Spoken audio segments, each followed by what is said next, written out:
పడిపోయిన కెరూబు సామాన్యుడు కాదు. వాణ్ణి బంధించాలంటే ఒకే ఒక్క మార్గం ఉంది. పడిపోయిన కెరూబు కూడా భయపడాలంటే ఒకే ఒక్క మార్గం ఉంది. ఏమిటో తెలుసా? సార్వత్రిక సంఘమంతా కూడా కుమారుని గూర్చిన జ్ఞాన విషయములోను విశ్వాస విషయములోను ఏకత్వం పొందాలి. ఏమిటంటే సార్వత్రిక సంఘమంతా ఒక్కటైతే తప్ప వాడిని మనం చెదగదొక్కలేం. ఎప్పుడైతే సంఘం ఏక శరీరం అవుతుందో అప్పుడు సాతాను భయపడడం ప్రారంభమవుతుంది. ఎందుకో తెలుసా? శీఘ్రముగా సాతానును దేవుడు మన కాళ్ళ క్రింద చిదగదొక్కించునన్న మాట కేవలం ఒక స్థానిక సంఘానికి సంబంధించింది కాదు, ఒక విశ్వాసికి సంబంధించింది కాదు. సంఘ శరీరపు కాళ్ళ క్రింద వాడు చిదగదొక్కించబడబోతున్నాడు. దేవునికి మహిమ కలుగును గాక.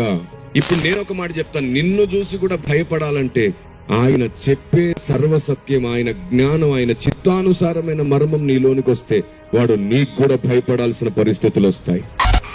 Praise the lord.